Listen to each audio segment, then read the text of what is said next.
Meaning my sweater. Oh my goodness. Could you get any brighter than this sweater? Wow. My husband loves when I wear bright colors. And while cleaning, I found this. And this is one of my favorite sweaters. It is a shark. I'll back up. Shark bait 5 and 10K. I miss running. We aren't doing them a lot here. There's some people in other states that are doing the 5 and 10Ks, but there's a couple of virtual ones, but I love this one. This one is so funny. It's got a man inside and a happy shark. And it's so cute. The shark is so cute. I love sharks. I love the ocean and sharks and everything ocean. So how are you? Happy Friday.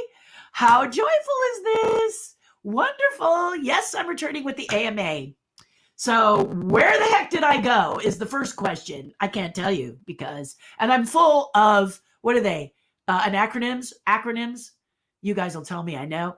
But AMA, Ask Me Anything, and NDA, Non-Disclosure Agreement, which is why I can't talk to you. But I went back and I did a secret thing and I loved it, but I was nervous because I hadn't flown since January and the announcement of COVID-19. So I was nervous, but I am in quarantine right now. I've had my second COVID test, and the COVID test is amazing that I got to take. It's the kind where you spit in a cup. Now, it's not like on Doc Martin, if that's your favorite show. That's one of my favorite shows. You spit in a cup and, he goes, and he takes the analysis. It doesn't work like that. You have to spit quite a bit. But it is a very conclusive test. And so it keeps you from getting false positives if you do that particular test. So I know in Orange County, they're starting to offer this test in California, Orange County, California. So anywhere where you are, if they offer this test, take that one as opposed to the one that, takes brain matter or whatever, that thing up your nose, because it really does do a better calculation. And I had two. My latest one was negative as well. I've been negative across the board. So yay for me. And thank God for Delta Airlines. But honestly, I will be out of quarantine Saturday night. So tomorrow night, I'll get to be out of quarantine. It'll be late. So I'll probably wait till Sunday morning, which is our family day. We'll turn off the phones, everything. And I'll spend it with my husband and my dog. I'll get to kiss him for the first time in, it will have been a month.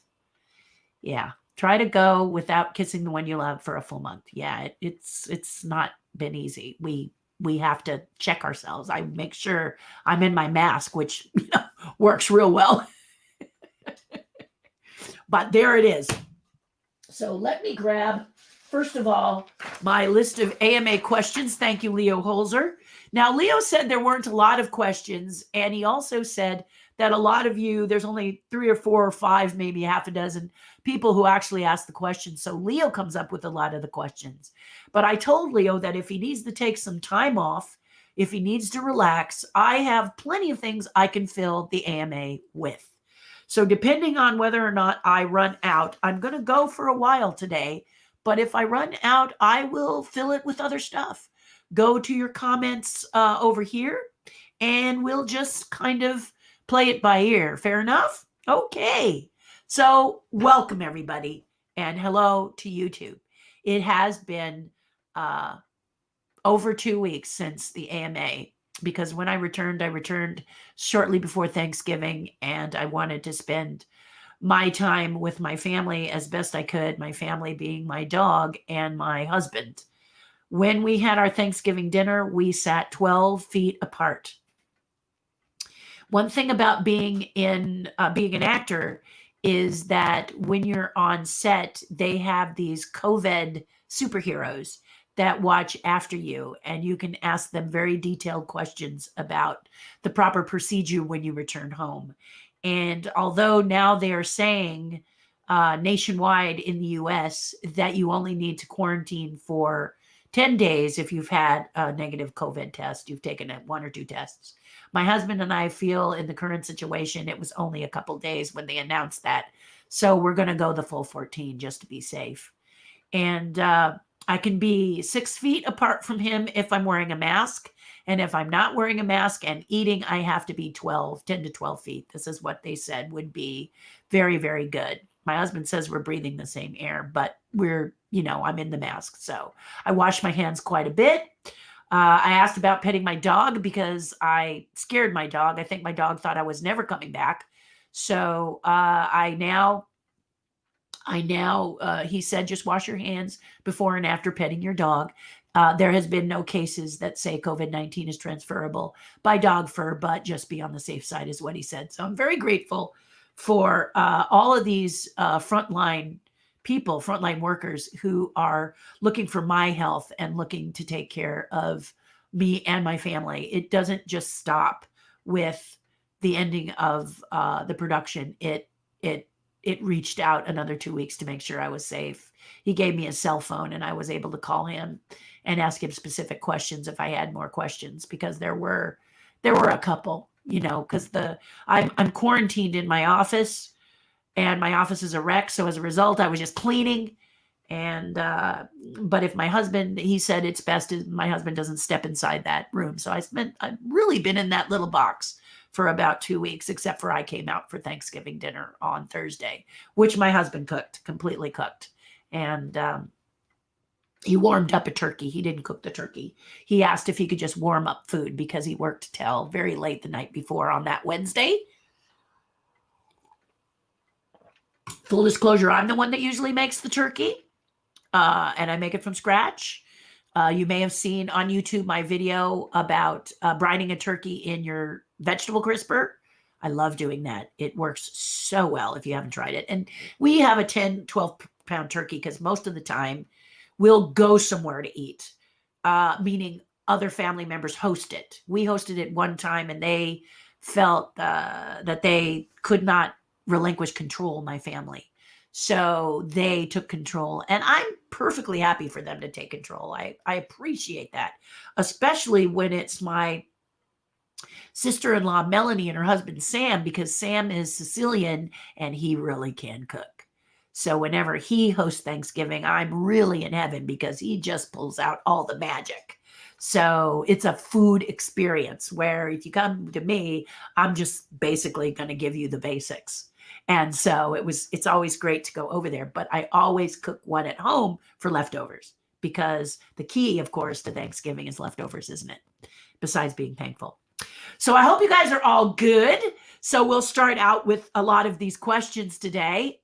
If I think of something else, I was trying to think if there was anything I wanted to share with you.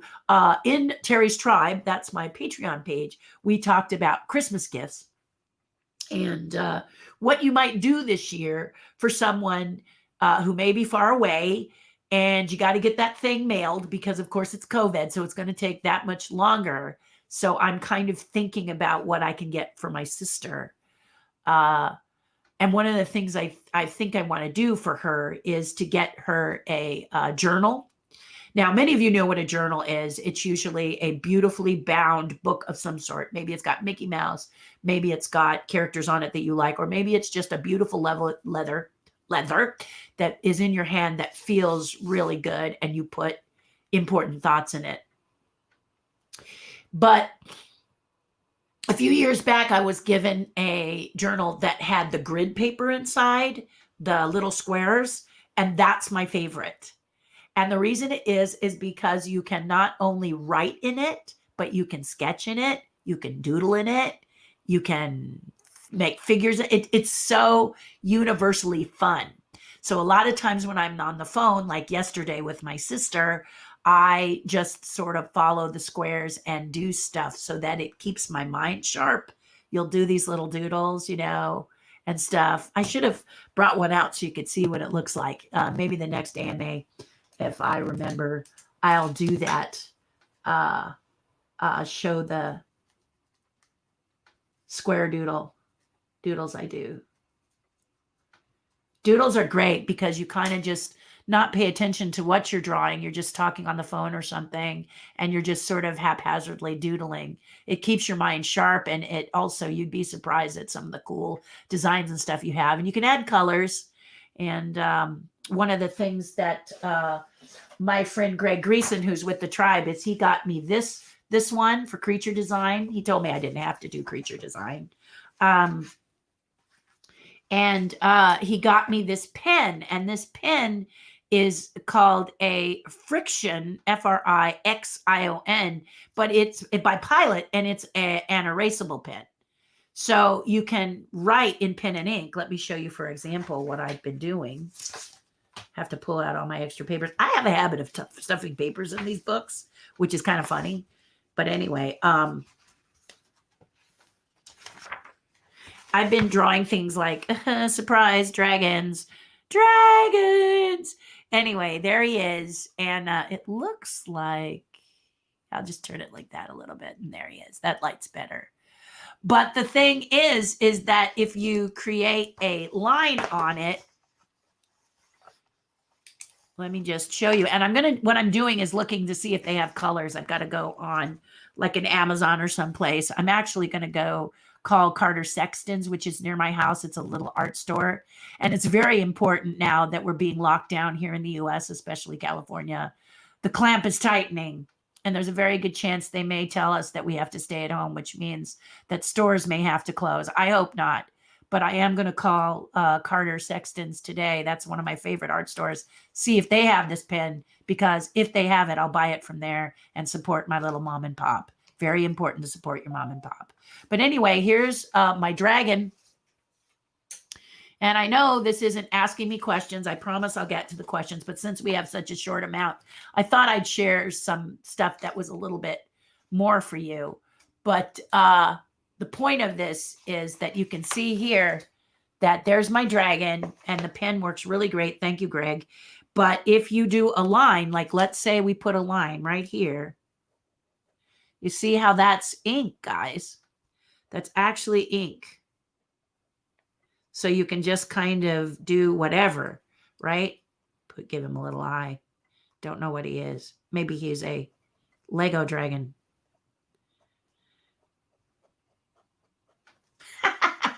But anyway, here's a little Lego dragon right here. There he is. And now, if you want to, you say you don't like him, you can erase him. So let me show you how that works. See? I'm erasing his scales. Now you see him, now you don't. See? No scales. Isn't that amazing? So that is the, whoops, I just drew on myself. I better erase it. That is the Friction. Yeah, point it towards the light. And Friction is the Friction pen. F R I X, big X. They do a big X. ION, by Pilot. There it is. Right there. I'm going to move it in close so you can see it. Friction by Pilot, the erasable pen. Now, if you're someone who's got to send something to somebody and you don't want to spend a lot of money because postage is a lot, or you want to keep it a small package, this is your pen, okay? That's what I'm going to do for my sister. Is I think I'm going to send her one of the square things, and then I'm going to see if I can find these in colors.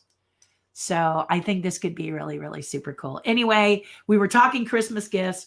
I thought I would say holiday gifts. If you want to do that, then it's really cool. And Greg has just, he got me this for my birthday, and I've been loving drawing in it.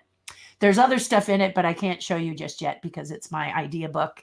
And they're not developed yet. But once I develop it, I've got a sculpture I'm creating now, and it keeps changing and evolving, and it's all happening in the creature design. So again, Greg Greason, thank you so much. It's great. This is a great book. But the ones that this one is really great for my creature designs, and I love it. But what I want to send to my sister is the one with the grids, because then she can doodle. Then she can draw, then she can write, she can do figures, she can collate equations, whatever she wants to do. Now, why is that important? Well, the reason it's important is sometimes when you have a book that's got white pieces of paper like this, it says, draw, sucker. and you may not want that kind of pressure right now. So with the grid, you can start nice and easy by doing a sweet little doodle, and then it can expand into whatever you want. Or if you're someone who writes instead of draws or whatever, it's just universal. You can do whatever you want with the grid. The line paper kind of says write in a classic journal, write now, meaning WRITE, right now. And you're like, I got to say something cool and important. So the grid just kind of takes that pressure off you. And I'm all about that whenever I teach and share. So there you go. All right, everyone. Thank you for being patient and hanging in here. Let's start with the questions. How did you celebrate getting out of quarantine? Well, the answer to that is, how do you celebrate getting out of quarantine? Because I still have two minutes and one. No. 2 more days. I have 2 more days. Yeah, I have today all day and tomorrow all day. So I will celebrate by turning my phone off, I won't open the computer. I won't do anything like that. I will sit with my husband, and we will have a family day, because we haven't had a family day for a month. We did try to have a family day over the weekend of Thanksgiving, but we had a family day 12 feet apart. So it was kind of a hello family day. But I have to protect him, and he's my number one. So it's all about, I've said this before, it's not your body, it's their body. Okay, I don't know what I would do if I brought COVID back and it injured him in any way. It's the one time I would have trouble living with that. You understand what I'm saying? That's basically the way I look at stuff. When I get tired of my mask, when I get tired of doing, having to remember to, when I come out of that room, put that mask on every single time. And I might get a little bit, oh man, but I can't do that. I have to keep my game face on. It's like a marathon, guys. And if I'm going to finish this marathon, I have to do my diligence all the way to the finish line. Not halfway, not 3/4 of the way, has to be all the way. So how am I going to celebrate? Family Day! What does that mean exactly? Well, when I was cleaning in this room, that became a catch-all. So the bully in the room is that I've had to clean. And because I don't like walking around in this piles of stuff that I've had accumulate, probably, full disclosure, for a year. So I'm in there with an inflatable bed. And thank God we have 2 bathrooms. And so I have a dedicated bathroom and he has a dedicated bathroom. That's really a good thing. But the thing is that I'm in this room, so I started to clean it. And while I cleaned it, I found all kinds of cool stuff, like my shirt right here with my shark on it that I like in this bright color. So I found that, but I'm finding all kinds of other stuff. And so I am donating to a lot of charities. I'm looking to give, if I have lots of toys, because I'm a kid at heart. So I am bundling them all up and going to take them to my nearest fire station for Toys for Tots. So this is a good time for me to clean. And my stuff is, I am OCD when it comes to having really super, super nice things. I keep my things nice, there's a lot of things I don't do. Like, I tend to like the same type of clothes. So you'll find me, I'm in my pajamas over and over and over again, because it's COVID and I like sculpting in my pajamas way before COVID. I can't say sculpting in my pajamas is a new thing. I can't blame COVID for that. I did that before. It's one of the things I love about working at home.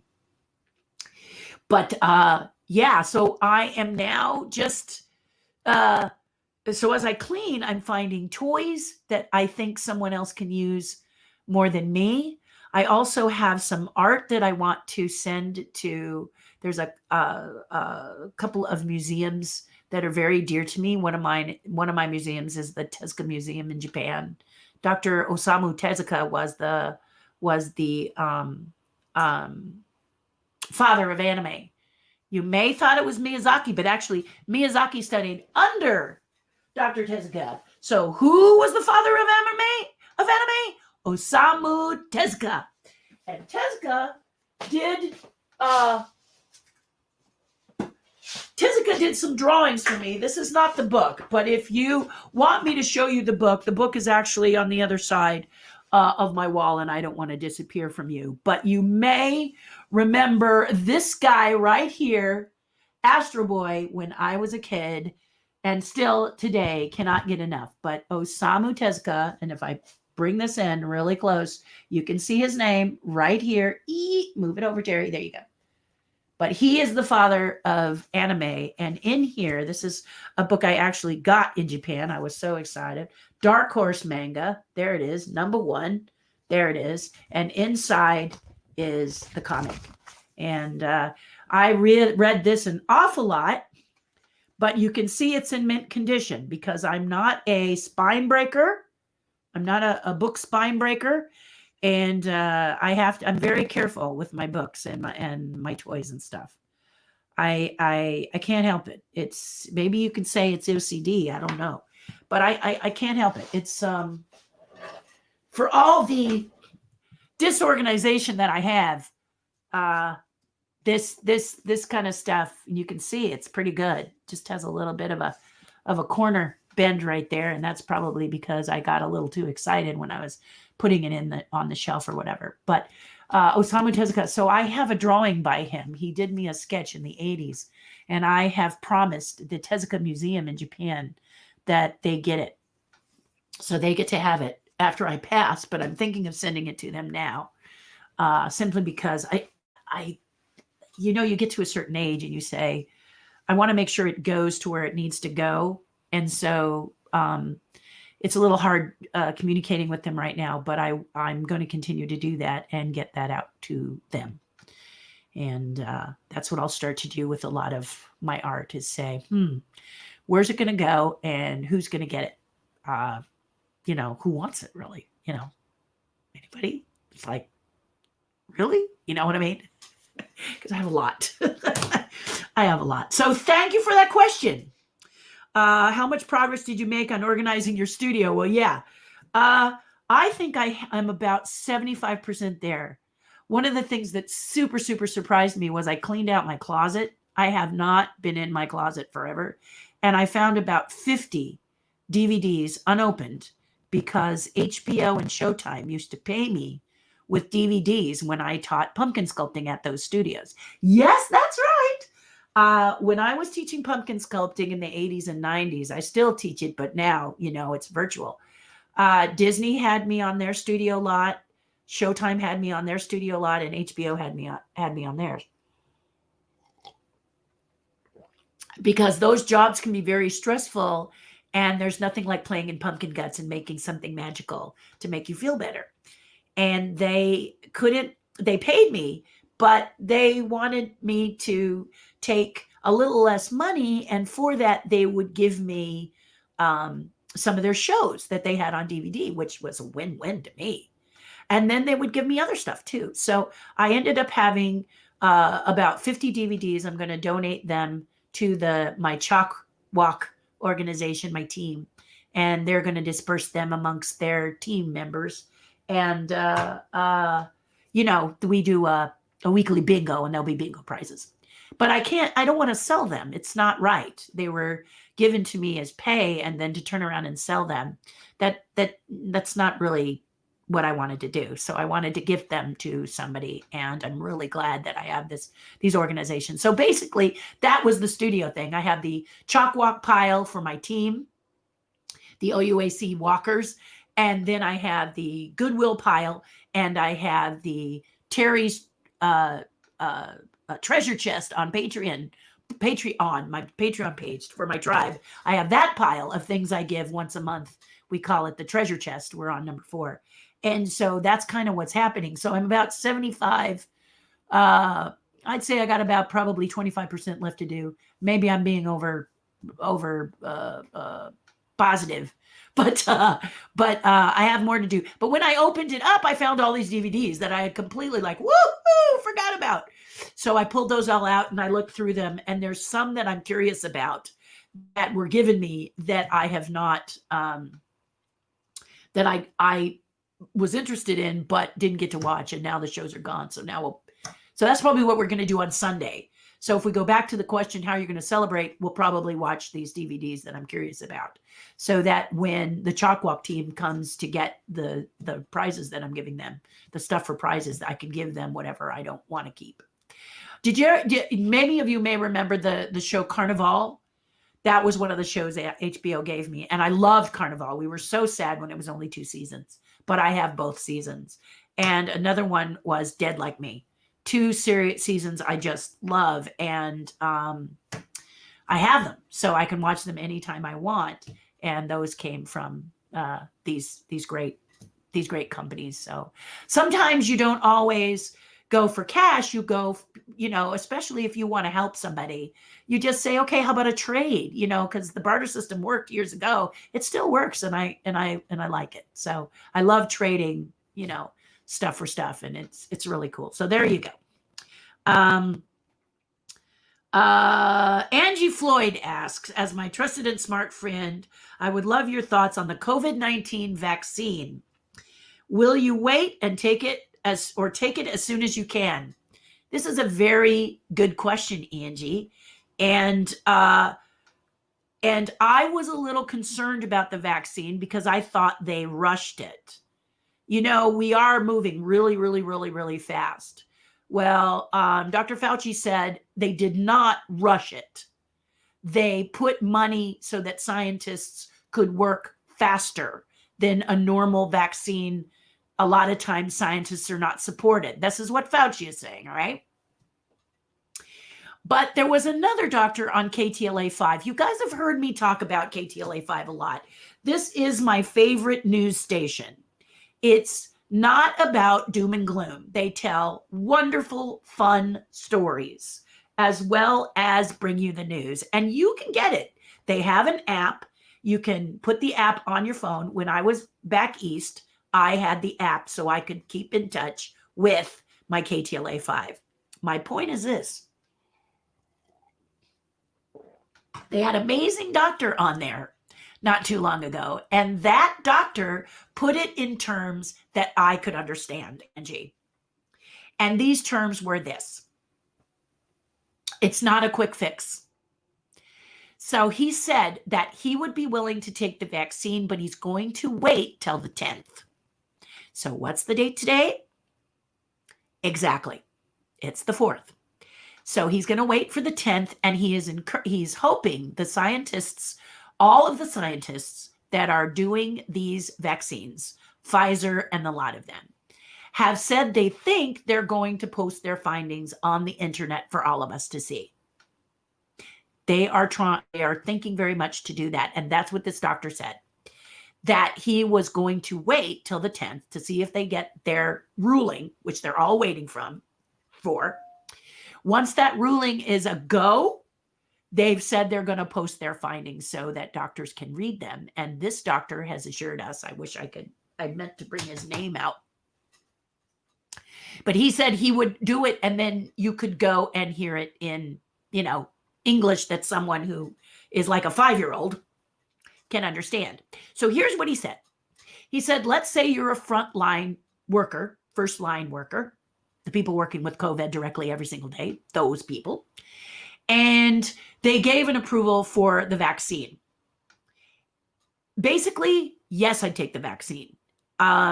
So that's the quick answer, Angie, but there's a lot behind that, which is why I'm elaborating.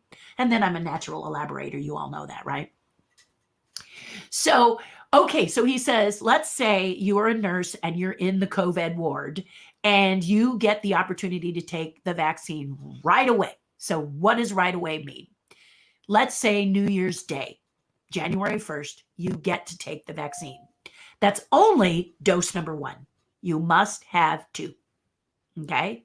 The second one, you have to wait 21 days later. He said something like Martin Luther King Day. So Martin Luther King Day, you get your second one. But after your second one, you're still not done. It's still you won't really see the effects of it, the benefit of it, until around Valentine's Day, February 14th. Isn't that a nice, easy way to be told how this vaccine works? I personally thought so. Thank you, KTLA Channel 5.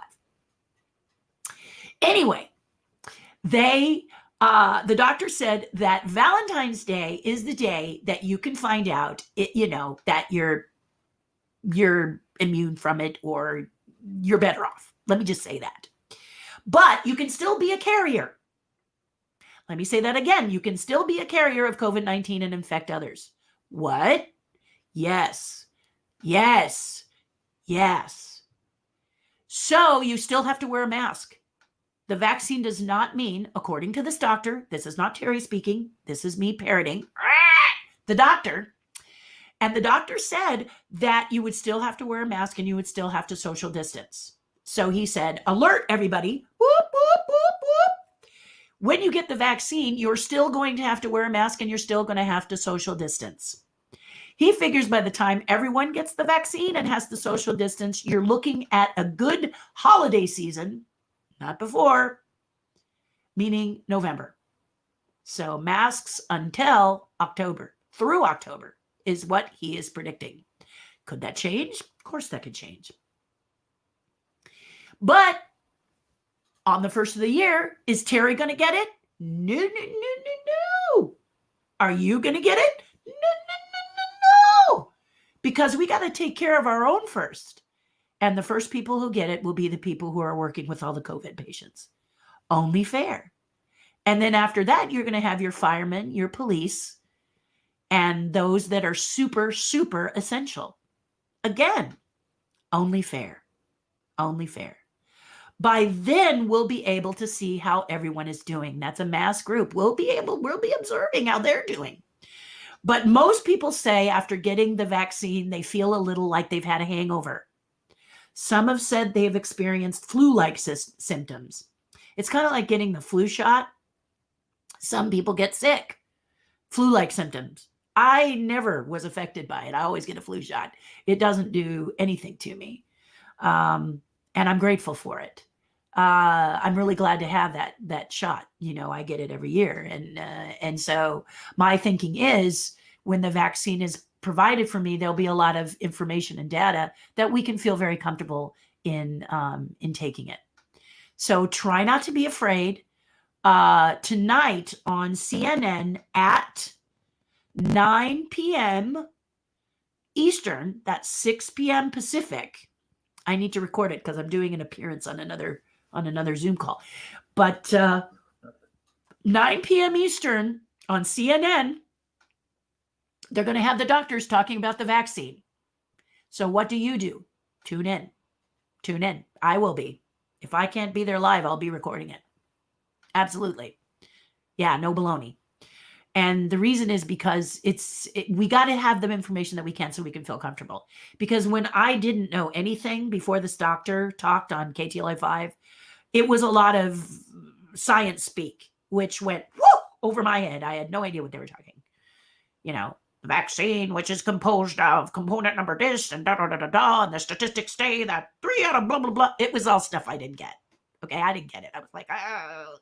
So to have this doctor, I don't want to say dumb it down, but basically that's probably what he did for me, is he made it so that this basic human could understand what they're saying.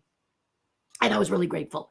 And I will definitely work to post in the comments his name, and so we can follow him.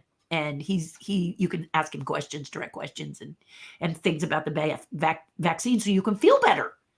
Because you deserve to feel better. We all deserve to feel okay. Because if we don't all take this vaccine or feel safe enough to take this vaccine, let me say that in a better way. If we don't feel safe enough to take this vaccine, it's not going to work. We've got to be able to get, what do they call it? Herd. We have to be herd. You guys can tell me what the second part of that, but basically, 80% of the population has got to take it so we can eradicate this thing. And maybe by 2021, we can celebrate our holiday with family. But the way the politicians and the way other people have been telling us, we were under the impression, I mean, I won't speak for you, but I was under the impression that it was going to be like a flu shot. It was going to be, and then mask off and we can, blah, blah, blah, blah, blah. But no, we'll be wearing that mask until October, according to this doctor. So get used to it, love on it, wash it regularly, create something wonderful so it becomes a fashion additive, an accessory, make it an accessory. There's a lot of people out there that have blinged them up or made them some way that's really cool. I will show you one that my husband got me from Indiegogo, a guy. It's got filters on it. I don't even know if they'll let me wear it in some places because they may think it's that valve, but it's actually got HEPA filters on it that actually give me clean air so I can use it to work out. But I look like a stormtrooper / Darth Vader. So I haven't gotten that far yet, simply because I'm in quarantine. I certainly don't want to put on that mask and, before quarantine is over. And so I have to wait until Sunday, most likely Monday. Yeah. So there I go. Angie, as soon as I can, I will be taking it. Yeah, because then we're going to have the information we need. And so, like I said, for you, Angie, and many of you out there watching, welcome YouTube. I didn't say that earlier, and all of you, welcome. If you want, you just consume all of the information that you can. And tonight on CNN, they're going to have Dr. Fauci, and they're going to have a couple of other doctors, and they're going to be discussing the vaccine in detail at 9 p.m. Eastern, 6 p.m. Pacific. So don't miss it. Just look up where CNN is and go do it. Okay. It's pretty exciting. It's pretty exciting that they're doing this. I was very grateful. I was watching President-elect and the Vice President speak yesterday on CNN, and I tripped and found it. I didn't know they were going to do it, and I just wanted to hear what was on their minds. They're going to be our new president and vice president, so I wanted to hear what they were going to say. And while that was happening, they talked about this vaccine thing that happens tonight. So I'm real excited. And Angie, thank you for asking that question. It's a great question. Speaking about coronavirus, President-elect Biden is calling for everyone to wear a mask for the first 100 days of his presidency. Given the increasing rate of infections and deaths, do you think Biden will get buy-in from 90% or more Americans? This is a Leo question. I can already feel it. Thank you, Leo Hoser. Or has the issue of masks been too politicized and a larger number of people will still question science? I hope not, guys. Okay? I hope not. Okay, so let me answer this in a way that is a Terri answer, because it's Ask Me Anything, Terri Hardin. So let me answer it in a Terri Hardin way if I can. We need to do this, okay? We don't worry about party. We don't worry about Democrat or Republican or green or blue or orange or purple or whatever.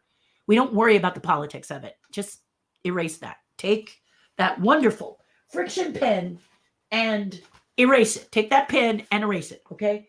Here's why I say that. Because I had to travel on a plane to get to my location to do what I had to do for the 2 weeks that I was away from you, okay? And without violating my NDA, I was terrified. But I've done it. How did I do it? First of all, I flew Delta. It was advised to me if I was going to fly Delta. I love Southwest. Southwest is my favorite domestic airline, and American Airlines was my favorite international. Do you hear that I say was? Was. Because American Airlines has pretty much told me to go myself if I want an empty center seat. I really feel that American Airlines is telling anyone who flies it, stuff it, people. We're doing what we're doing. And it broke my heart because I have a lot of points with American. I love that airline. But when they told me if I didn't like it, go fly someone else, I took their advice. Okay? First of all, I took their advice and I didn't fly at all because I have an at-risk family and I didn't want to put them at risk by flying. Okay? Not about me, about the people you love. Then which one do I fly? Now, Southwest has the middle seat open, but so does Delta. Here's why you fly Delta. Delta has reserved seats. They only board 10 at a time. Southwest does the same thing. But Southwest has open seating, which means that the A group picks whatever seat they want, then the B group picks whatever seat they want, and so on, and so on, and so on, which means you're coming in contact with a lot more people than necessary. Not Southwest's fault. It's just the way Southwest works. But because Delta has stepped up, and full disclosure, before COVID, I did not like Delta Airlines. They did some things that I thought were very unscrupulous. In some cases, I thought they did some things that were downright mean. There's nothing like watching an entire flight going to Orlando be canceled 10 minutes before they leave the ground. Kids wearing their blankets, their luggage, and everything Disney, little mouse ears, heartbroken because they're not going to get to Disney World when they thought they were going to go. I saw this happen several times, so I wasn't really a fan of Delta. Full disclosure. Enter COVID-19. And now I am a full-on advocate for Delta.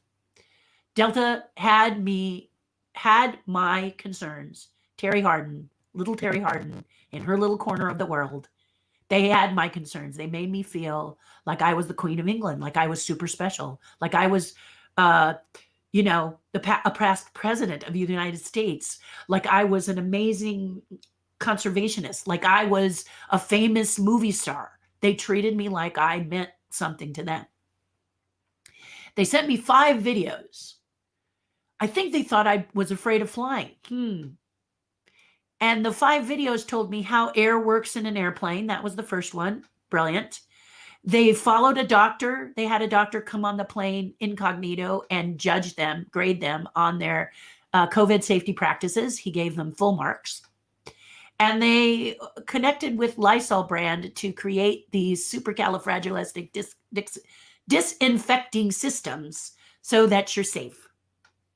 When I flew back, one of the things that I confessed to the flight attendant after telling her and praising her how proud I was to be that they took such good care of me, I told her I would not go to the bathroom. I was terrified of going to the bathroom. For one thing, you don't want to walk the gauntlet of people on the aisle to get to the bathroom.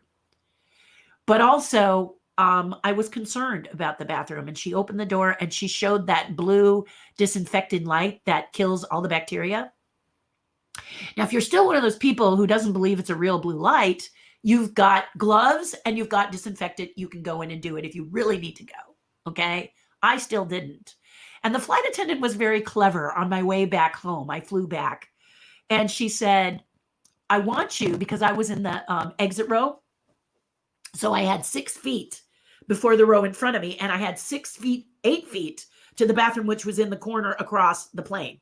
All right. Just so you know, I was thinking, where can I be where there's people are really distancing? The only person I had to worry about was the kid who was a seat down from me. And what I ended up doing is changing my seat and jumped in the row behind because that row was empty, and they were perfectly happy to allow me to do that. But she told me to watch that bathroom. It was a 4.5-hour flight. And she told me to watch that bathroom and see how many people actually went in to use it. 4-hour flight, guys. 2 people use that bathroom. Why? Because none of us want to use the bathroom during COVID-19. I mean, it is a reality, myself included. 2 people, and those 2 people were flight attendants. So that's what I'm saying. So this works. This works. That 100 days of we wear this mask, it has said, and again, I told you, I'm watching, I'm learning. It's best to make your decisions with knowledge, isn't it? And I'm not real good with science. I have to be honest. And math, oh, forget about it. But I like when people make it clear and concise and say, like Biden did, please, for the first 100 days, wear your mask. It is predicted that if we all do that, if we all follow the president-elect, who will then be the president, and we follow that, we can save, wait for it, 70,000 lives. That's 70 plus 3 zeros, right? I'm sorry. Yeah, 70,000 lives. Isn't it worth it? Isn't it worth it to save 70,000 people? Is it worth it to save 70,000 you don't know? Big question. So, Leo, my love, and for this question, absolutely. I hope 100% of Americans take on this task. I will be. I will be. But full disclosure, I was doing it before. In my home, as I've mentioned before, I don't go out of my room without my mask. My husband is not coming into the studio until after I'm done. And then I have a sprayer that a actress friend of mine told me about that I can spray all over the rooms that I have been in for the last 14 days that you don't have to wipe the surfaces. It eradicates all of it. And it's natural. It's all natural. So it's not a lot of harsh chemicals and stuff. So, woohoo. Yeah. So it's really going to be nice to be able to kiss my husband for the first time in a month. So yes. So I will be, yes. All I have to do, guys, is do something for someone else. It'll make you feel better. So let's start by wearing a mask. Okay. I know some people want this to be happy and talk about cool stuff like that pin, right? But there's some things that as people who are broadcasting on social media really need to pop out and say, and I feel obligated to answer your question. I feel obligated to answer your question. So there you go. Are you surprised or saddened by the behavior of President Trump as his continued claims the election were fraudulent? Guys, he's done. I don't know if you're a Trump supporter or you're not a Trump supporter. Doesn't matter. He's done. Moving on. Are you surprised and saddened by continued claims and supporters, election officials getting death threats? Yeah, this is so bad. This is ill behavior. And I keep hoping that he will stop. I really would hope the president stops and show, put on your big boy pants and show,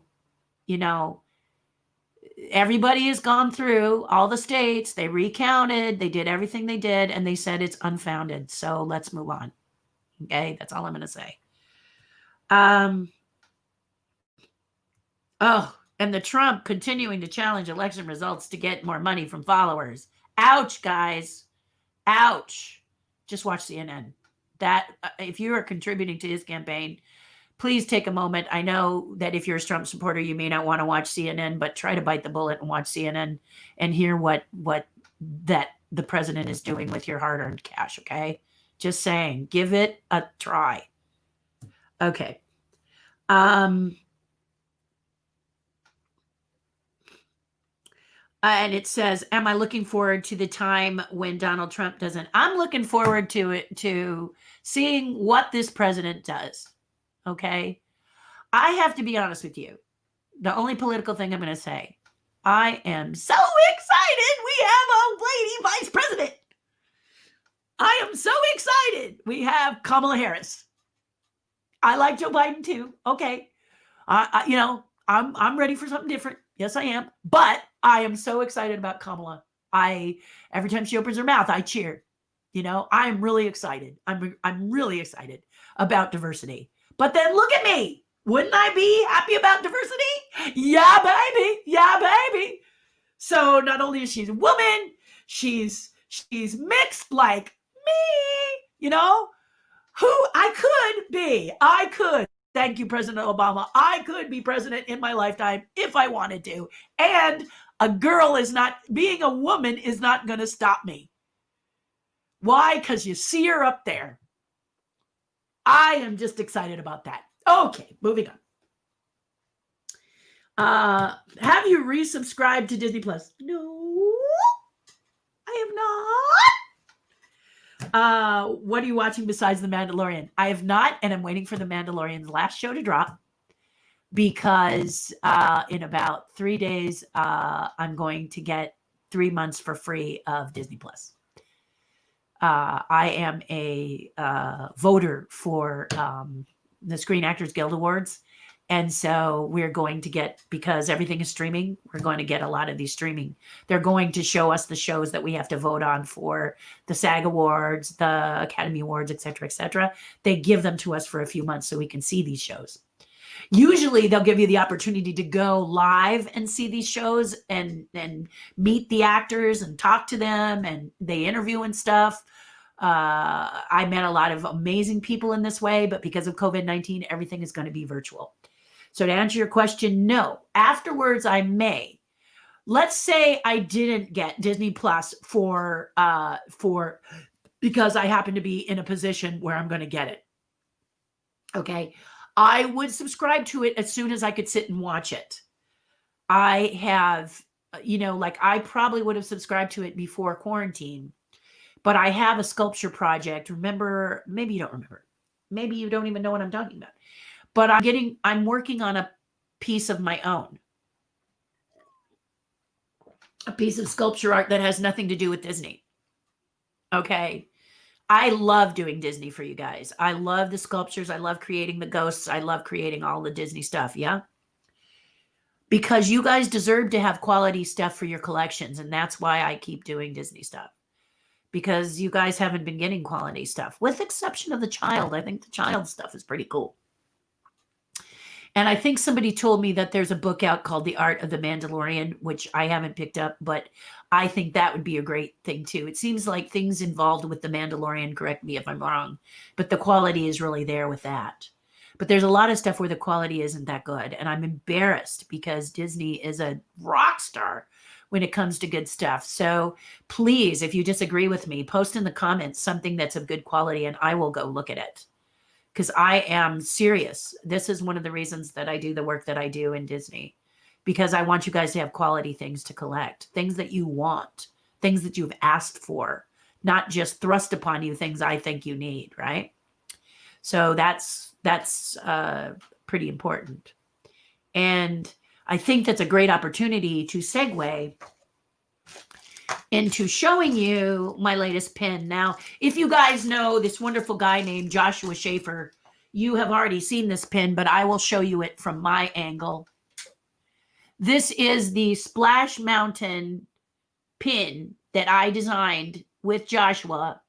And it's a very beautiful pin. And you can see that it bumps up. I didn't realize how many of these you could make, but this one bumps up.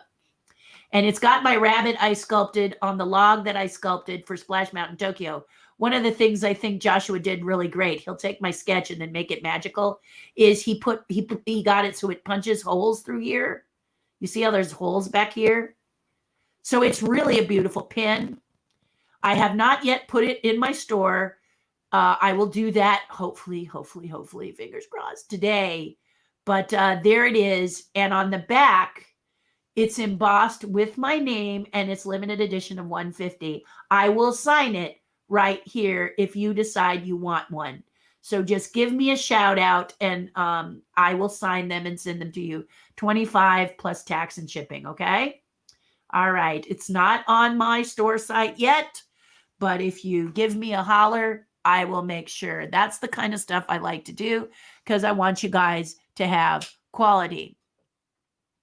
So I also have I might as well show you the other ones that I have besides that one, which is Oswald the Lucky Rabbit Blue.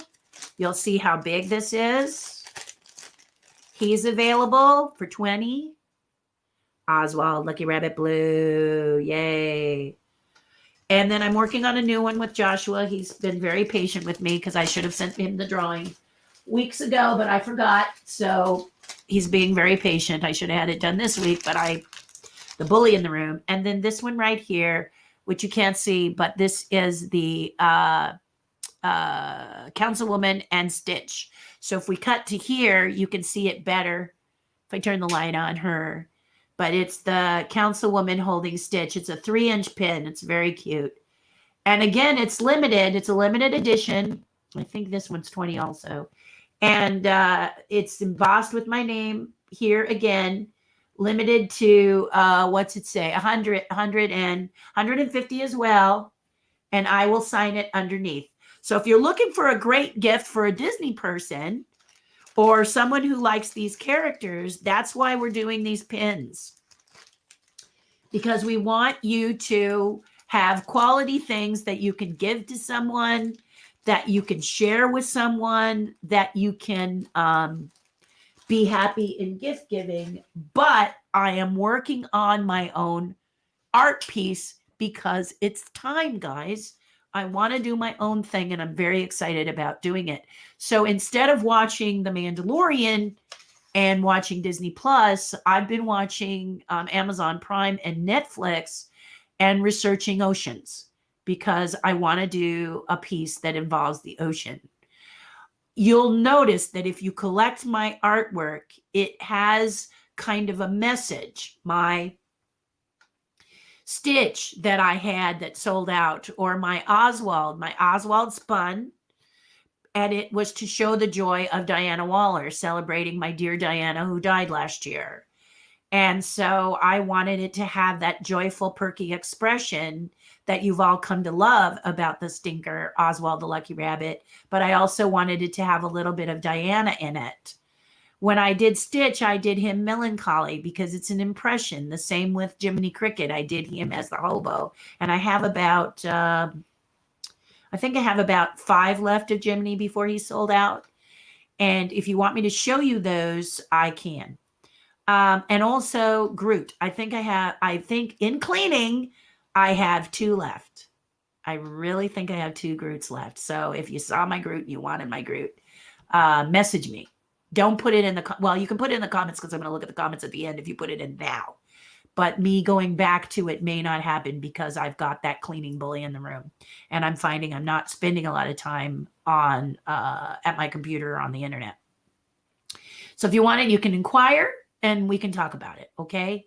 Message me on Facebook or hit me up in the comments on YouTube because I will look on YouTube, okay? I am...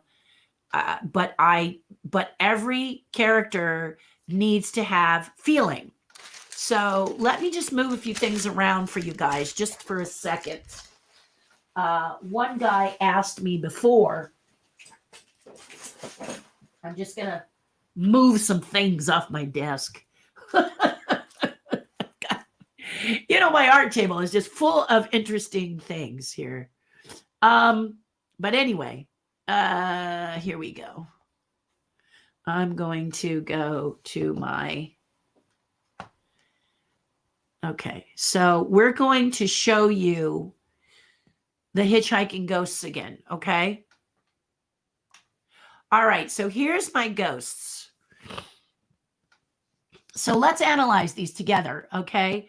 The ghosts I wanted to do, and honestly, I want to, they're a little cranky. Yeah, it's a little better. That one's better. Let's use that one. There we go. Okay, so you see the ghosts here, hitchhiking ghosts. If you're an hitchhiking ghost collector, you can kind of understand my philosophy. If you're someone who's not interested in this, I'm sorry. This is the best way I can answer this question. The Disney Plus question. The main thing is that I'm very much working on things for you to have that you can collect. And it's really important that I work as hard as I can to get this stuff done because it's COVID and it'll make you feel happy. These are so lovely, these ghosts, that I wanted to make sure that I released the pre-sale in October. And I still have about 30 left. They're limited to 100. But you'll notice they don't look like the classic ghosts, do they? They're not leaning, their legs, well, they're kind of leaning, but there's some changes with them. You'll notice that that Ezra in the middle, the tall one, is standing with his legs together. He's still doing the hitchhiking, but he's standing with his legs together. This is because when I do sculpting of the characters, I learn about who they are as a creature. So what is Stitch like when he's sad? What is Groot like when he's pensive, thinking? I put them in the essence of the movie, but I don't copy the movie. And I don't copy the characters. I simply create the characters in a way that I think works. And so here I did this because these illuminate. So I will show you what that means in a minute. But here they are. If you notice it's kind of hard to see here, but if you notice above the leg in the coat of Professor Phineas, he has a bright light there. That's because these glow. These illuminate. They don't glow, they illuminate. So I did a couple of things. First of all, I put Professor Phineas in a cape. Why? Because you asked for it. And then I decided to give Gus a break. Gus is my favorite ghost, and he's always carrying that very heavy ball from the ball and chain. I allowed him to put it down. Okay, simple stuff like that. Ezra, I wanted him to be able to put his hat on his head. Just thought everybody could deserve a rest, right? Okay, so that's my thinking on that, because I thought it was seriously important. So if you haven't seen these before, or if you have, they're fun to look at anyway. Here again is them on my shelf, on my collectibles shelf. And you can see, if you look at the professor, that you can actually see transparency. The light doesn't light the whole thing like a lamp. The light allows them to illuminate. Some areas are hotter than others. Some are darker than others. Why? Because it's a specter. It's a ghost. So it is doing ghostly stuff. So there it is. You'll notice the white line underneath they're standing on. That is the base that they stand on that houses the batteries that make these guys illuminate. You punch a switch on the back and they illuminate. If we go to the next picture, you will see that the other thing that you asked for, or the collectors of the ghost asked for, is that they are separate, not all together. This is difficult for someone to do when they're building a sculpture, because to put the mechanisms in, if you want to have music sound, which I don't have on these, or batteries to make them illuminate, like this Hallmark ornament many of you just bought of the three ghosts together.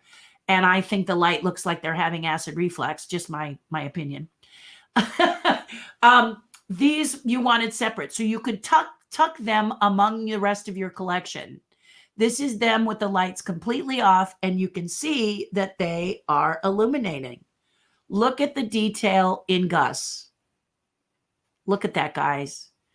That is an illuminating ghost, and you're still seeing the detail. It's not like the straw. If you got one of those straws from, you used to get a straw with punch of Tinkerbell. The minute you turn that light on, she was a green blob with wings. I couldn't have that. So a lot of thought and a lot of effort goes into every point of these. I also create a certificate of authenticity that is designed especially for you. I hand drew and hand designed this entire thing. So you'll get one of these and it will tell you near the bottom which set you ordered. But my point is this: I'm putting that much thought into every piece I do for you guys for Disney. So is it a wonder that I'm putting that much thought in a piece that I'm doing that has nothing to do with Disney? So I have been studying oceans because I want to make a statement about our oceans. I don't just want to do a sculpture that you look at and you say, "Ooh, isn't that pretty?" I want you to look at it and think. I want you to understand a message coming from it. I want you to be able to look at it and get a message. Okay. So for me, this is a big deal. So I've been studying oceans because I'm working on a piece, and I'm going to work on a couple of them actually, but this one is very important. This is what I'm working on now. And I wanted to just basically talk about something that's happening in the oceans without me talking about something that's in the oceans, like me explaining it. I want you to look at it and get what I'm trying to say. Okay. So that's coming. Okay. I was hoping I could sculpt it this week, but for some reason, the cleaning is just pushing that aside. But I am going to work on it. So many other things I got to work on, but there you are. So there you go. I know it's a long-winded answer, and maybe it's not the one that you expected, but that's it. Jim Austin Bridge asks about catching Wing T in the recent episode of The Mandalorian. The answer is no, but I will look for him. Okay. Since we're talking TV, what's your favorite animated Christmas special? I would do a pregnant pause here, but I'm not gonna. I have two. The first one, animated, you're asking, right? You're asking about animated. I think you did. Yes. Is Rudolph the Red-Nosed Reindeer. It has been since I was 3. And I met Burl Ives and I told Burl Ives that was my favorite since I was 3. And then Burl Ives sang Holly Jolly Christmas and I burst into tears because, I love it. But let's analyze Rudolph the Red-Nosed Reindeer and look at me while we're analyzing it. It's about a character who is told he needs to hide what turns out to be his superpower. And are so many of us asked to hide that? I wanted to hide it myself. My hair, which stuck up in all directions, every direction my hair was. And I was embarrassed by it because everybody made fun of me, called me all kinds of mean names. I wanted it to go straight down like most white people hair does, but mine doesn't. I'm really grateful for dreadlocks because they just make my life so much easier. And I have the hair texture to do it because I'm half black. But like Rudolph, I tried to hide my superpower. I tried to hide the one thing that really makes me, one of the one things that really make me me. And I didn't light the way on a snowy night for Santa. But when I saw Rudolph, Santa Claus realized that he had with him the greatest thing ever, cut through that fog with the nose of Rudolph. I was hooked. So that is my favorite, not to mention that it's stop motion puppets, which I love too. But the idea that he goes off with misfits, he goes off with an elf who wants to be a dentist, not an elf. He wants to be a dentist. Someone who has he doesn't want to be like everybody else is. All of the elves are saying, conform. And he doesn't want to. He wants to be a dentist. And those of you who are artists in any level, don't you have people telling you, why do you want to take a path that you're going to be broke? Because people believe that artists are broke, and you're not going to be broke. Don't buy that book. Don't let that get in your head, because it's absolutely something that is not true. I have not been a broke artist. I haven't been a super wealthy one, but I haven't been broke. And I've really, really enjoyed it. So if it is your passion, please follow your passion. Don't let anyone stop you from following your passion. If that person who is authority, like your parents, love on your parents. They just want you to be safe and successful. But understand that you are successful if you believe it in here and in here. And I'm telling you, look at my history. It works. At a time when, if I was a woman, it wasn't a cool thing. At a time when being mixed was not a cool thing at all, especially with white skin like yours truly has. And now it's a cool thing. And yay, it's because we didn't stop. We kept saying, we're here, we're different, and it's cool to be who you are. It's cool to be you. It's cool to be you.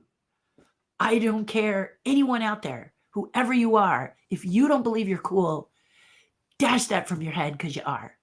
I guarantee you there's something in you that is super special. And I was lucky enough to have parents who saw it in me early. My mother still was fearful, the artist part, because she had been a broke artist. So, she's kind of, it's like a museum saying, don't go to music, don't be a musician, because, or actors saying, the acting career is so hard. But if it's something you love and you want to do it and you get knocked down, you're going to get back up, right? Because it's your passion. So, yeah. So that's what I say. So that's my favorite animated Christmas special, Rudolph the Red-Nosed Reindeer. Anything about rising above the ashes, I love. The animated Mulan. Let's get down to business. I sing that whenever I'm feeling down. I just listen, that song comes in my head and I go, yeah,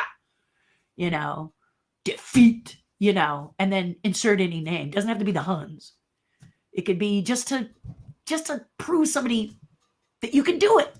You just have that little song in your head that just goes. And so And so that's a big one for me. That one, Kung Fu Panda, where I'm not a big, I'm not a big fat panda. I'm the big fat panda. I mean, that kind of stuff, you embrace who you are and you stand straight and you claim it.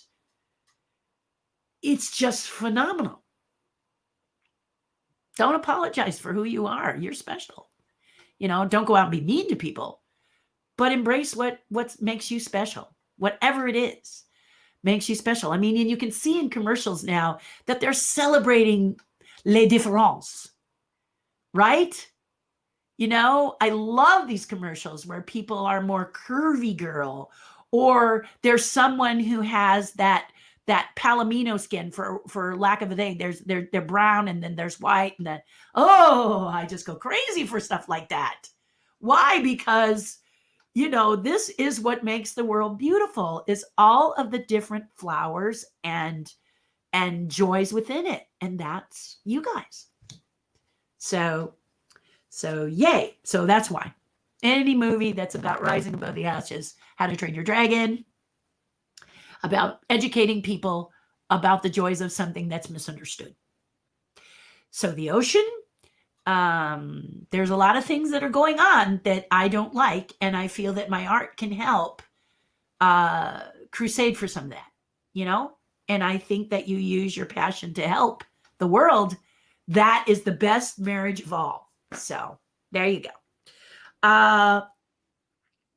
Was there a Christmas episode of Dinosaurs?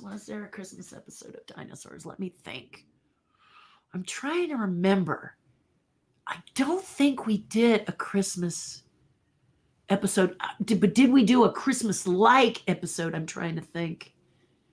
I know that we had an exchange student, which was probably one of my favorite. I know that the baby got too much sugar. That was a really fun one that we did. I know that there was a music video where Charlene had a outfit that she clicked a button and it lit up like a Christmas tree. So I think the closest thing we did was a music video with Baby Sinclair. But I can't remember if it was Christmassy. I just remember Charlene Sinclair lighting up with all these lights and dancing, and it was really cute. It was really, really cute. But yeah, Christmas is a lovely time, because I think at a time when people are usually kind of curmudgeon-y, Christmas gives them joy and happiness.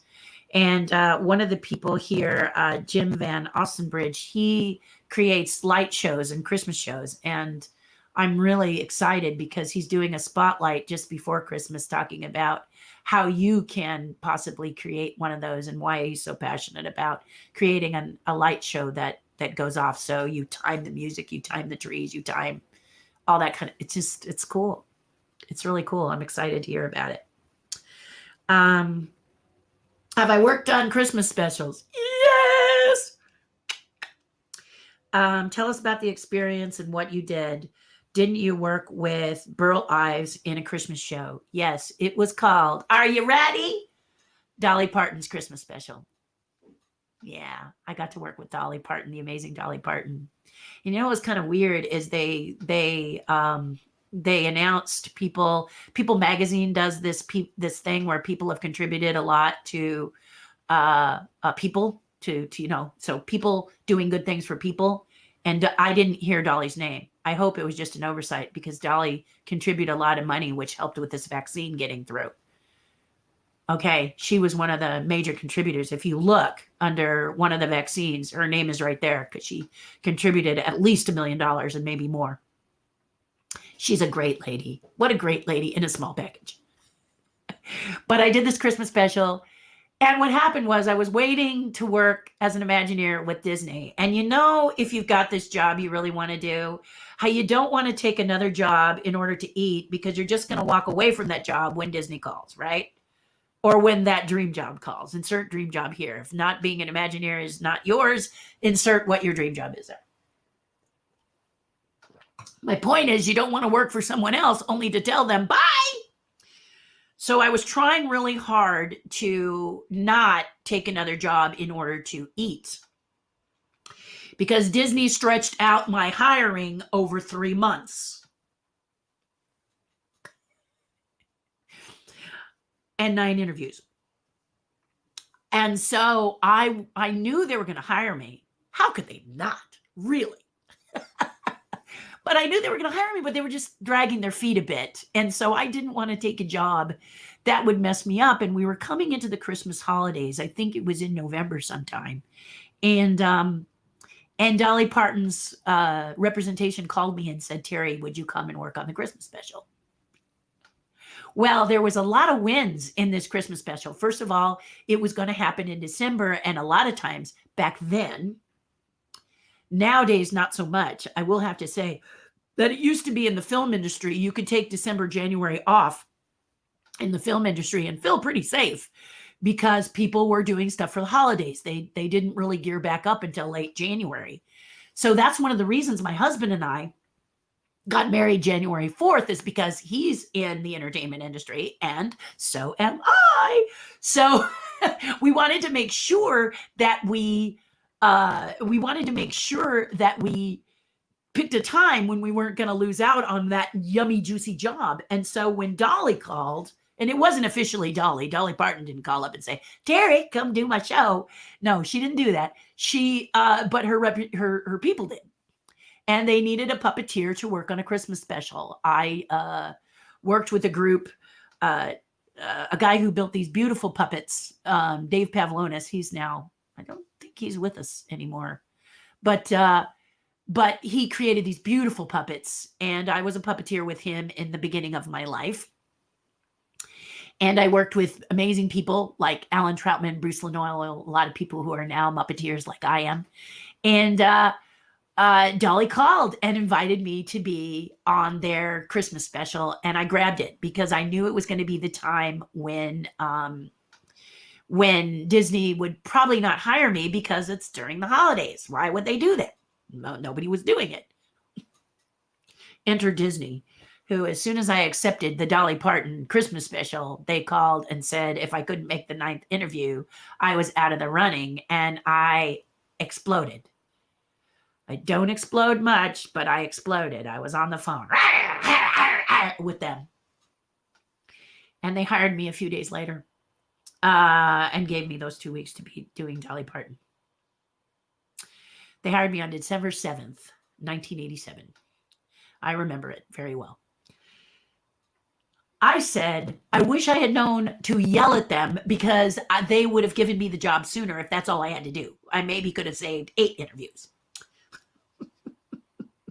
But the point is they did hire me, and they gave me the chance to do Dolly Parton's Christmas special, and I absolutely loved it. Dolly Parton's Christmas special was her with Dolly Parton songs. Mac Davis, thank you, Lord, for giving that into my brain. Poor Mac Davis, bless him. I could not remember Mac Davis for the life of me.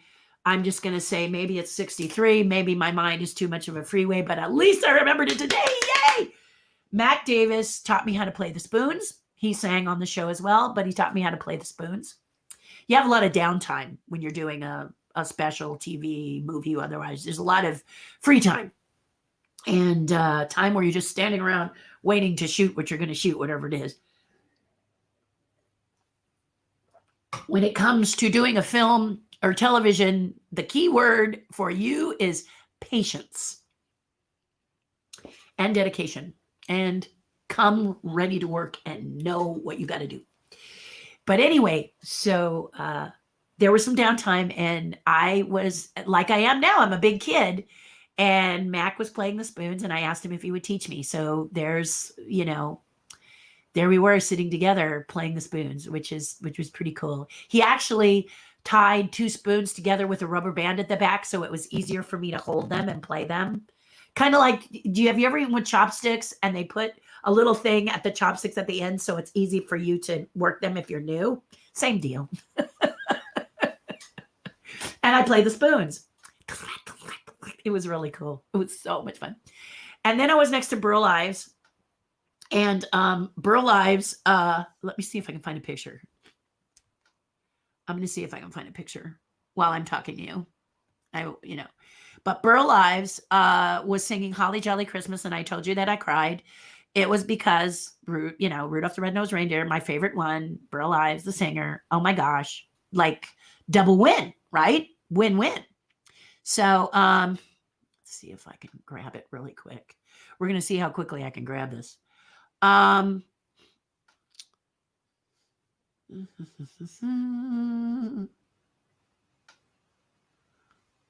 don't usually not have Dolly Parton's Christmas special in here because it means so, so, so much to me that I'm going to see if I can find it in here. Sometimes when you're giving a talk, you have to cut stuff back, but I don't think that Dolly Parton was one of those people that I cut back. I'm looking to see if I can find her. But anyway, keep talking, Terri. Fill the air with voice. It was a great experience. It was a great, I'm going to go into the one that has like a gazillion. Where is my gazillion? Here it is.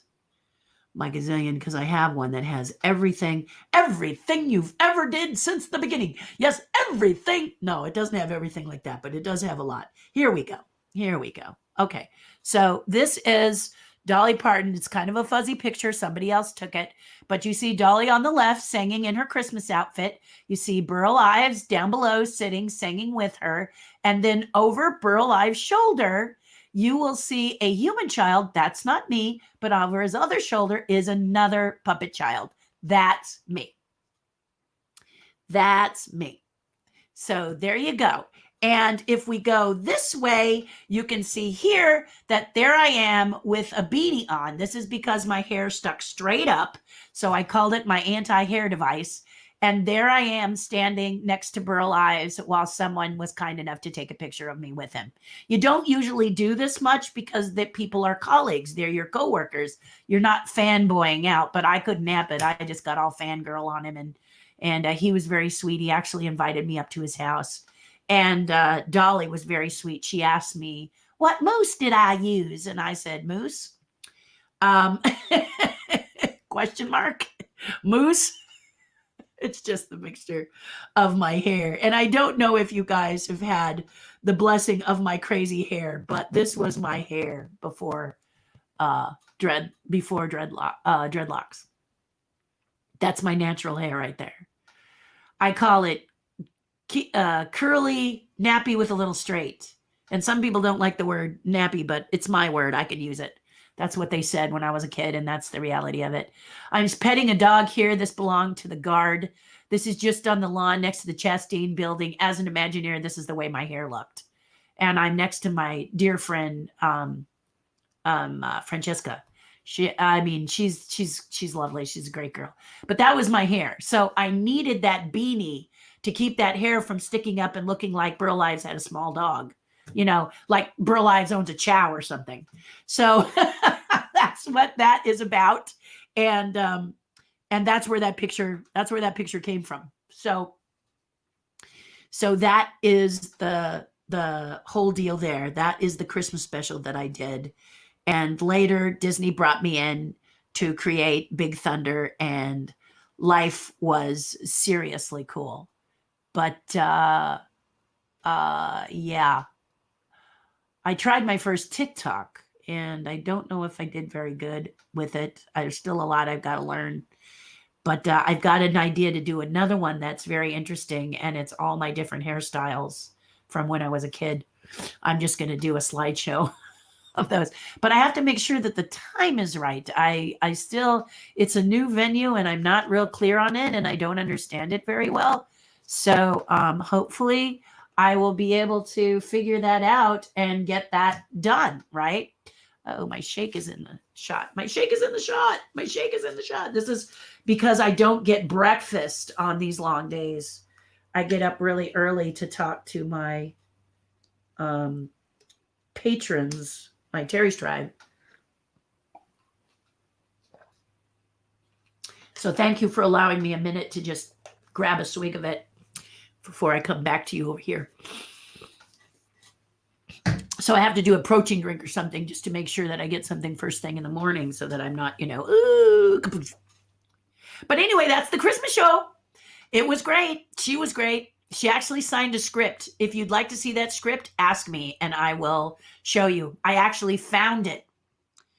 Also, I got a script signed by Ray Bradbury because I did a voice for him when I was a young girl. I did a voice for a show that he was producing, and I played the key character. And he signed a script because my favorite book was Fahrenheit 451. And he did a play based on Fahrenheit 451. The movie was kind of eh. The book was really cool, but he said he had the most control as a writer with plays. So he had done some stage plays, and one of them was Fahrenheit 451. And when he heard I liked it, he not only gave me and my good friend Philo Barnhart tickets to see it, but he also gave me a script and he signed it. So I have that too.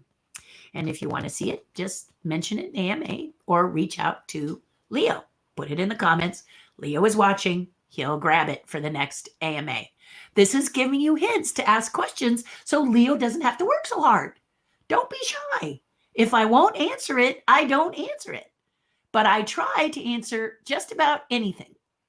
The key questions with Trump versus Biden versus Trump versus whatever is that the issue is done. It's over. And we have a new president. So I don't see to be beating that anymore. And I don't, you all believe the way you're going to believe, and I believe how I'm going to believe. So let's not waste time on that. You know what I mean? So that's my position, and I'm sticking to it as far as that's concerned. But usually it's ask me anything. Okay? Usually.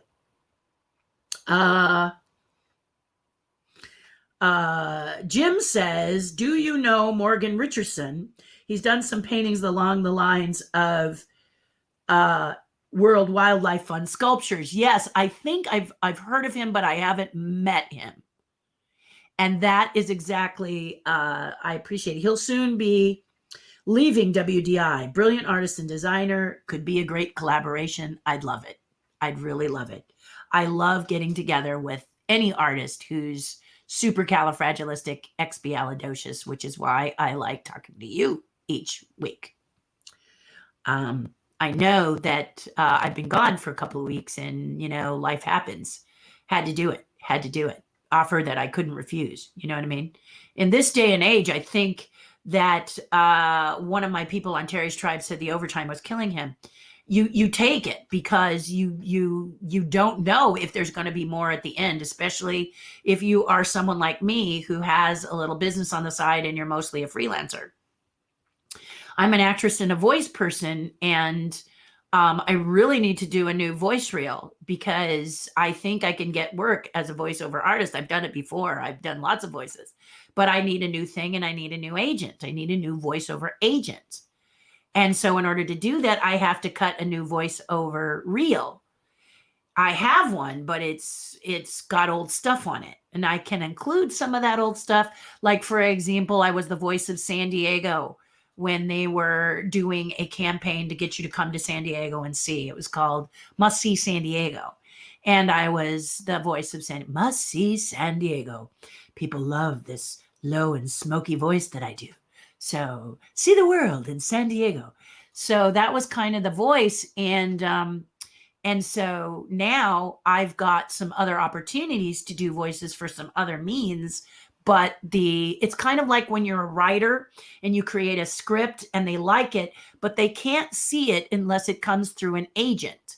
And the reason they put that caveat on there is because they don't want to be later blamed if they create something and somewhere your idea is kind of worming its way in their head. You've heard.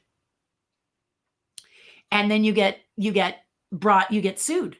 So they have to have it come through an official thing so that they can document it. So if you're writing and you have a script, it's got to go through an agent. Usually it goes through the proper channels. So this is the thing that I've been told is I have a theatrical agent, an agent that puts me up for movies and an agent that puts me up for commercials. She actually is the same agent, but she puts me up for both. But she doesn't handle voiceovers. She doesn't quite know how to approach that. each facet is different when you're going to do voiceovers. So I need to get a new voiceover agent. I had one years ago, but I need to do that again. So in order to do that, I need to cut a new voiceover reel that focuses more on the type of voices that I'm going for. So that's something that in the new year I plan to do. So I told you December is my line in the sand month. It's the month when I look at stuff, or maybe I didn't tell you. Maybe that was Terry's tribe, so forgive me. But in December, I always sit down for about 2-3 hours, maybe even the day, and I review what I did this past year. It's going to be fairly easy now because COVID-19 sure changed a few things, didn't it? But there's some wins and there's some not so wins. Like I wanted to have my web page finished, my website finished, and it's about 2 wheels down, 2 wheels up. Well, before it was like 1 wheel barely down and 3 wheels up. So I'll celebrate that I got 2 wheels down, but I really need to have all 4 on the ground and for it really to take off. So that's something I need to do. And I wish I had had it done. One of my biggest successes is this. I actually got to figure out how to broadcast to you guys, how to talk to you guys, and to do it consistently, which is challenging for an artist like me. A lot of times I would rather just get to work and not film it, not record it so you can see it. It does challenge flow. So I want to do it, but, I have to do it. So the big win this year for me was the system with this camera switching, and switching to camera 4. So I've got it. It's good. It's working. Also, YouTube and Facebook simultaneously talking to you guys. Yay! It's not an easy thing for a woman who's 63, a person who's 63 and used to talking live to you. Every day is a challenge for me. Full disclosure. This is very unnatural for me. I have to learn it. I have to figure it out. Those of you who were born at the time of Instagram and Facebook and if TikTok comes along, you just jump right in and you guys are great at it, which is why I'm watching you and listening to you and learning from you. But for me, it's always a challenge, but it's a challenge I'm going to master. I'm going to do it, and a lot of times it's the obvious that I need to learn. And like Deanna, who told me if I wanted a hot cup of tea, why not have a thing that keeps it hot? I love you guys for that. Thank you for that. Thank you for not being afraid to say, why don't you try this, Terri? Or have you ever thought of this? I really, really appreciate it. I may not jump right in and do it, but I'm going to think about it. And then, I have to stay focused in my year. I have to pick 3 things next year that I'm going to achieve. One of them was my website. So that's kind of a 50% fail because I didn't get it done. But there's other big wins. Like this is a big win for me. Whether there's 2 or 2,000, it's a big win. Okay. It's 11 o'clock and I know you guys have stuff to do. So I'm going to do this one though. Tomorrow is the 119th anniversary of Walt Disney's birth. Are you excited about that? Do you know that on the 45th anniversary, I created a map, and that was in 2001. And they loved it so much that we celebrated Walt's 100th birthday with that map. Yeah. Oh, I was so proud that they asked me to do that. And let me see if it's in here that I could show you what it looks like. I don't know. Yes. Oh, yay. Yay. So here it is, guys. This is the map that I created. And you see down in the bottom, it says Disneyana Convention. Oops. Boy, it's being a little squirrely. Disneyland and Disneyana Convention. It's a puzzle based on Disneyland. And it's all the rides that I love from Disneyland. And I did it for the Disneyana Convention and to celebrate Walt's 100th. So I started out with a sketch. There's my sketch presented to Disney, and they looked at it, and then I sculpted it out of wax, and here it is in the bronze look. And I'll show you, this is mine. I did this in a verdigris green because it pops more. But you'll see how it's a kid's puzzle. I based it on a children's puzzle, made only 10. I'm so proud of this. So, so to answer, what are your favorite childhood memories of watching his introductions on his weekly TV show? I loved it whenever he had a young lady on there talking about taking people through Disneyland and sharing her experiences with them. And then him talking about Disneyland, the new ride or the new attraction and stuff. Having people like John Hench on there, and then later meeting John Hench. That was cool. That was really cool. Blaine Gibson, and then meeting Blaine Gibson. Harriet Burns, and then meeting Harriet Burns. Bob Gurr, and then meeting Bob Gurr. You know the drill. You see these people when you're a child, and then you meet them when you're older because you're in the same circles. And is anything more magical? So that's why I celebrate Walt. I never got to meet Walt. That was the one thing I didn't get to do. And that's what I think is great. So anytime he talked about Disneyland, anytime he shared, Rolly Crump, there's another really good one when Rolly is showing some of the stuff that he was doing. It's just, yeah, that was great. Early visits to Disneyland, it says. What do you remember from your early visits to Disneyland? When I think I've said the story before, but I'll tell it again. When I was a kid, I went to Disneyland, and my mother decided to take me to meet Captain Hook, and I started kicking and screaming and hitting him, trying to keep away from him because he was the bad guy. And you feel bad now because you know about these characters. But at the time, Captain Hook is the bad guy. There was no way he was going to get anywhere near me. And I made sure I was not going to walk the plank. I was not going to be captured. I had seen Peter Pan. So I didn't understand why my mom was giving me to Captain Hook. I just couldn't understand it. And that's one of the things I remember. I also remember I love the flying saucers. Bob Gurr and I talk about this often. I haven't talked to him in a while, and I really need to call him. I'm always saying, do something nice. Well, I really need to call Bob because I haven't talked to him in a long time. And now would be a good time to do that. Say, hi, Bob, how you doing? But I love Bob Gurr with all my heart. And he made my favorite attraction, which is the flying saucers. Those, oh God, if you didn't get to ride those. They were so great. And they were always breaking down. And as a little kid, you had to pry me from the saucer. When it broke down and people said, come on, Terri, you got to go. I did not want to go. It was like, put your hand in, pull, because I loved those. I would sit in the dead saucer wanting to stay until they could get it working again. And of course, they don't do that at Disneyland. They didn't do it back then either. But I love that ride. And anytime I talk to Bob, I'm talking to him about that attraction. Could we bring that back, please? I love that ride. Now computers have become so much smaller, so much more self-contained. That ride would be easy to do and it wouldn't break down. And you guys would love it. The only thing they're concerned about is that it's a single man vehicle, but they have to be. So I don't know if it'll ever come in my lifetime, but I'd love to see them. I love, love, love the flying saucers so much.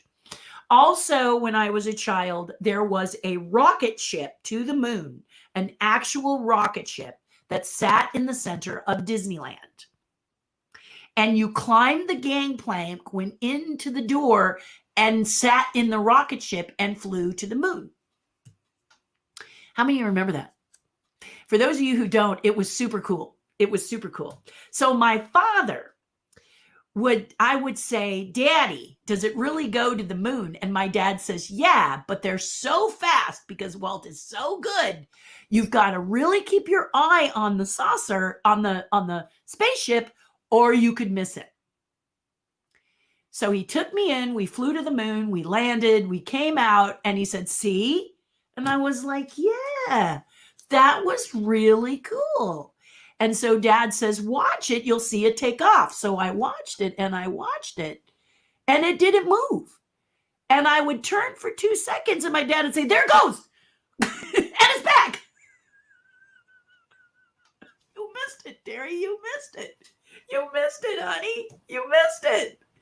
Oh man, you did that to me all. I would look away for just a split second, and he would go, "Up, you missed it again."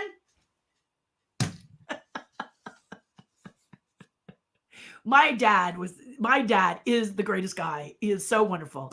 He helped me to be magical. In fact, California is going through another drought, and I was going to ask my father, who's now 86, if he could do a rain dance.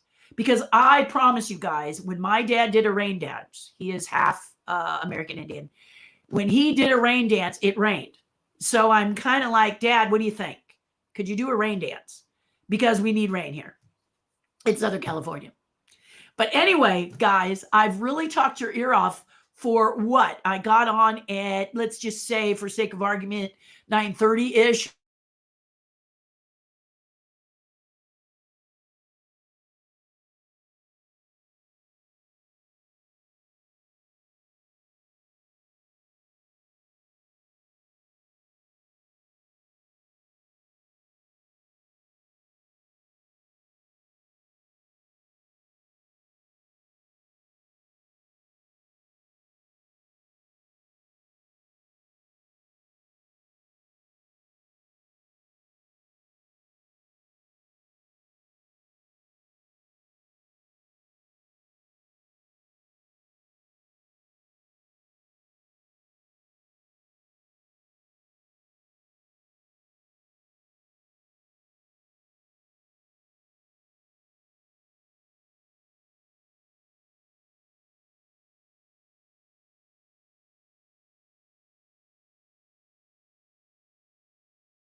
I'm back just to say I'll answer your comments off the air because for some reason I got hung. I don't know why, but it just absolutely catapulted me off air, and it looks like I'm still going. So here I am. I'm still going. I know two of you hung in there, and one of you is on your way out. But I'll answer your comments off air. I promise I will. And see you next Friday for AMA or Monday if you just can't wait. Okay. Love you guys. Sorry about the, but it is what it is, right? Okay. I love you guys. Be well. Do something for someone nice and have a lovely weekend. I'll see you soon. Boy, was that a crazy broadcast. Yeah.